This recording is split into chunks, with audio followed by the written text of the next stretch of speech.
my name is Lindsay. Welcome back to my channel. You, right there, make yourself comfortable, because we gotta talk about something. High school theater, the crushes, the inside jokes, the potential beginnings of low self-esteem. Anything's possible in the words of Susical. There's a tweet I saw on Twitter. You know, that's where you find tweets. This tweet reads as follows. When theater educators automatically cast the fat students as the old ladies or the broad comedic relief, those students are subliminally being told that they're not believable as objects of love and desire, and they will often go on to carry that belief into their future careers and lives. And I knew immediately that I had to sit down and talk about this, because as a fat kid who was frequently cast as the old woman or the broad comedic relief, I have thoughts. And it might not be what you think. First, if we haven't met before, my name is Lindsay. I make videos about pop culture with the emphasis in Broadway, so if that is your thing, please make sure to hit the subscribe button and hit the notification bell to be notified every time I make a brand new video. Let's start off by talking about my experience in high school theater. I'm a former child, as we can probably assume, who did a lot of theater. I did like a lot. I'm not even exaggerating, because I was constantly in a show. I was either performing in a show or rehearsing for a show, sometimes at the same time, from first day of high school through about 3 months before I graduated from high school. And listen, in my career, I have played many people, like Mrs. Harcourt in Anything Goes, Agatha in Guys and Dolls, and oh wait, can't forget Jack's mother in Into the Woods. And you know, to put it simply, I have played a lot of crotchety old killjoys. And as you can see, I gave off a very specific vibe because of this. But with all this in mind, even though I was cast as this character type again and again and again, did I assume that I was unattractive or that I was not worthy of love because I was played second fiddle to a traveling church band when I was 16? No, but here's why. I was not dating at the time. I was not allowed to date until I got to college. And that was an incredibly significant factor to maybe this potential harm to my self-esteem. Boys and dating were the last thing on my mind because I was not allowed. But because of that circumstance, I then became more focused on like my goals and what I want to achieve in life. Like, I saw that making a name for myself in any industry was more important than like some guy with like 3 first names rejecting me. So was I specifically sitting around and being like, oh no, do boys think I'm unattractive because I played the mom of a kid my age? Absolutely not. And now being in the age of dating not being a punishable sin in my family, did I feel that my self-esteem suffered because I was in theater, but specifically I was in theater playing those women? No. And here's the thing about me and my dating life, which is not existent at the moment, but we don't need to unpack that. I am more often disappointed in men who do not meet my standards than being disappointed in men for not liking me back. And that is the metaphorical tea, sis. But I also want to make it clear that my experience in like high school theater or like just in teenage theater in general, that's including youth theater, it was not a perfect experience. It was a good experience, it was a great experience, but it wasn't perfect. Did I think I lost out on roles to girls who were skinny and or their dad was the only one who knew how to build a set, so the theater educator wanted to maybe capitalize on those resources?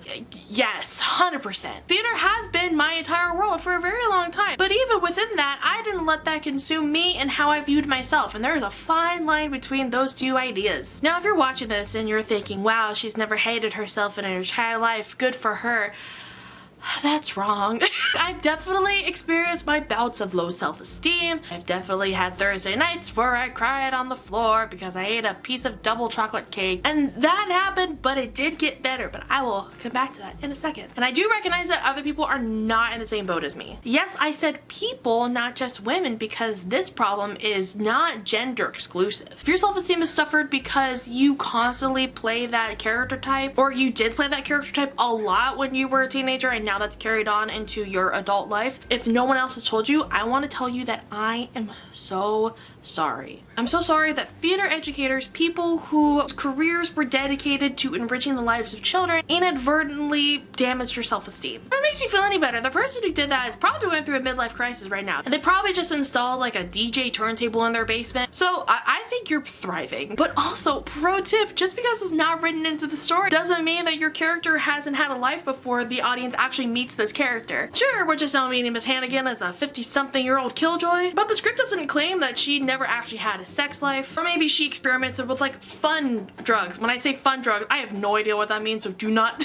do not quote me on that. Or like maybe she's danced on a table in a club in the East Village back in her younger days. You can make that up. As long as you could somehow tie that into your portrayal of this character in the show, just in case anybody asks, and like 9 times out of 10, nobody cares, then you are golden. Like I've said earlier, I played a lot of broad comedic characters. But through this, I found out I had a power in making people laugh, which I didn't know I had until I was like probably 16, 17. I made my crotchety, grumpy high school theater teacher laugh, and that's probably one of the most significant, most memorable moments in my high school career. Once I figured out that I had a teensy bit of comedic talent, I got to college and things got way better for me. I started taking improv and sketch classes, and then that's when I figured out, I'm like, oh, look, I guess I have to play like 8 different kinds of characters in this improv show because my team is depending on me to save this scene. Also, I learned how to write for myself and learned how to play up to my strength in sketches and on YouTube, which is why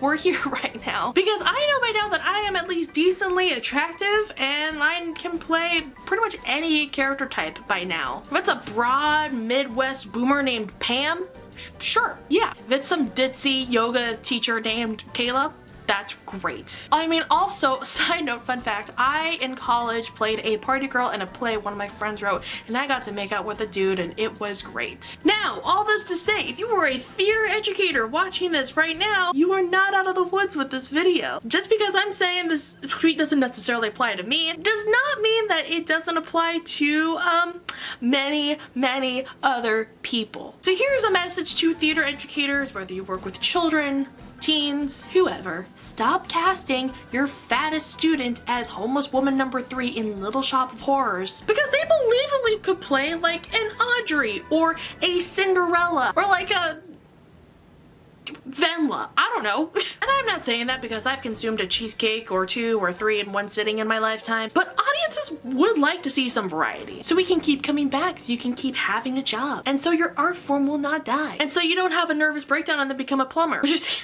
I don't know, I'm just, you know, spitballing here, hypothetically, but you know, that could happen. Thank you all so much for watching this week's video. I hope you all enjoyed it. If you did, please give me a thumbs up. Let me know your thoughts on this. I would love to discuss this further, and I am glad that we could talk about this in the open. If we haven't met before, make sure you are subscribed to my channel and be sure to hit the notification bell to be notified every time I make a brand new video. Again, I make a lot of theater content, which is not a lot of what you see on like YouTube. So if you are like, you really craving a fix at this time and like this time of social distancing, then like you should probably subscribe to me. I make new videos every Wednesday. You can find me on my social media down below, and I will see you all next time. Bye!